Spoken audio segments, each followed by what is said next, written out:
E aí, pessoal, tudo bem? Prontos para mais um mergulho profundo com a gente. Hoje a gente vai explorar um tema que eu acho que todo mundo que está ligado em cristianismo já pensou bastante a respeito. A igreja, né? O que ela é de verdade. E será que ao longo do tempo ela se distorceu de alguma forma? É isso aí. É um tema complexo, cheio de nuances, mas muito importante para quem quer entender melhor a história do cristianismo e o impacto dele no mundo. E a gente vai usar um trecho de um livro bem interessante como guia para nossa conversa de hoje.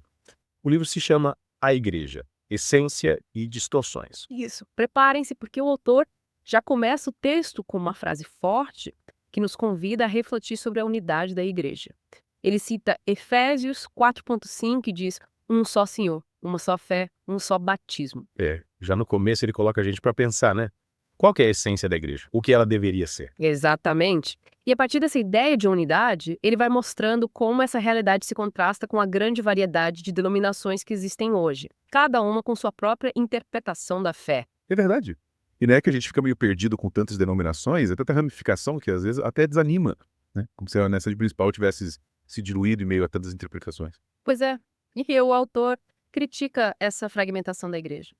Ele argumenta que muitas denominações acabam focando mais em regras e rituais do que na mensagem central do evangelho. Ficam presas a um sistema de leis e obrigações, como no Antigo Testamento. Ah, entendi. É como se eu tivessem perdido a liberdade que a fé em Cristo oferece, né? Tocaram a graça pela lei. Isso mesmo. E aí ele vai além e toca num ponto bem delicado: a relação entre o cristianismo e a violência.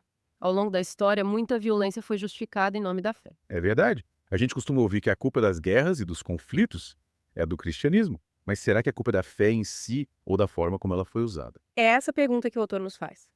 E ele argumenta que não é a fé cristã em si que gera violência, mas sim a distorção dos seus ensinamentos. Ele cita exemplos históricos bem fortes, como as conversões forçadas, a exploração em nome da religião, a acumulação de riquezas por aqueles que se diziam cristãos. Nossa, pesado isso. Então ele está dizendo que o problema não foi na mensagem, mas em quem a manipula para os seus próprios interesses. Exatamente, e ele aponta várias formas dessa manipulação. Uma delas é a construção de igrejas extravagantes, com toda aquela ostentação, e a criação de hierarquias complexas, com líderes buscando poder e status. Entendi. Ele critica essa ostentação toda, né? Essa busca por poder dentro da igreja. Como se a aparência e o poder fossem mais importantes do que a fé genuína. É isso aí. Eles chamam isso de cristianismo sem Cristo. Um cristianismo superficial que prioriza o dogma em vez da verdadeira experiência de fé. E para reforçar essa crítica, ele cita Tito 1,9, que fala da importância de se apegar à palavra fiel, que está de acordo com doutrina. Mas como ele usa esse versículo para criticar as distorções da igreja? Ele argumenta que a verdadeira doutrina, a essência da fé, vem no coração de Deus. Ela já existia antes mesmo das Escrituras. O problema, segundo ele, é quando as pessoas tentam moldar a doutrina, adaptando às suas próprias vontades, em vez de se deixarem transformar por ela. Faz sentido. É como se usassem a Bíblia para justificar as próprias vontades. Exatamente. E essa tentativa de controlar e moldar a verdade nos leva a um dos pontos mais instigantes do texto. A ideia de que a verdade não é um conceito, mas sim uma pessoa. A ser forte. Ele usa João 14,6, onde Jesus diz: eu sou o caminho e a verdade e a vida, para sustentar essa ideia. Nossa, que interessante.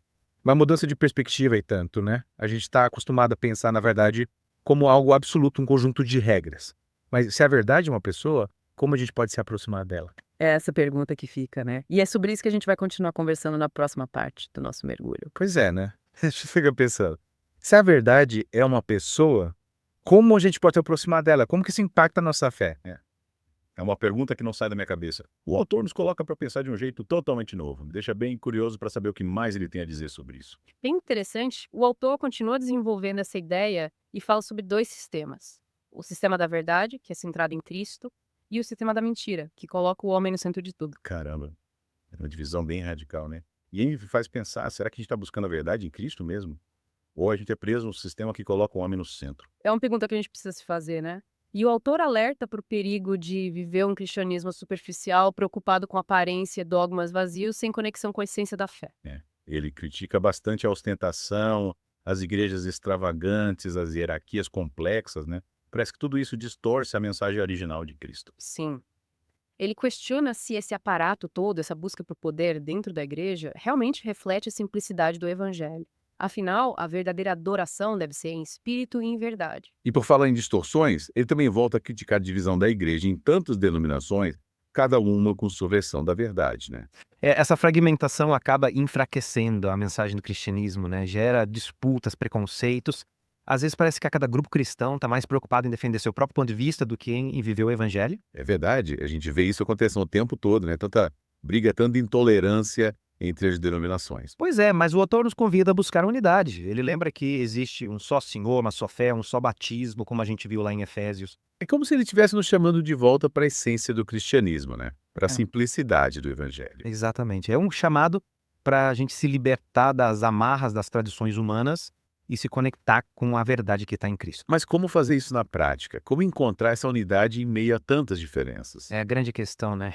E o autor nos dá algumas dicas. Ele fala da importância de buscar a verdade nas escrituras, mas não de forma literal e superficial. Ah, entendi. Não é só ler a Bíblia por ler, mas entender o significado profundo da palavra de Deus. Isso. E ele também fala da importância da doutrina, mas não daquela criada pelos homens, mas sim daquela que vem do coração de Deus, que reflete a essência da fé cristã. Então a gente precisa tomar cuidado para não usar a Bíblia para justificar nossas próprias ideias, né? Exatamente. O desafio é se deixar moldar pela verdade que encontramos em Cristo. E isso exige humildade, discernimento e uma busca constante pela vontade de Deus. Mas essa busca não precisa ser solitária, né? A igreja é um corpo formado por muitos membros, cada um com sua história, sua experiência. Verdade. E o autor lembra da importância da unidade na igreja. Não é todo mundo pensar igual, mas sim buscar juntos a verdade em Cristo com respeito e amor ao próximo. E como a gente coloca isso em prática? Como viver essa unidade em meio a tantas diferenças? Essa é a pergunta de $1 milhão, né? E é sobre isso que a gente vai conversar na próxima parte do nosso mergulho. É a pergunta que não quer calar, né?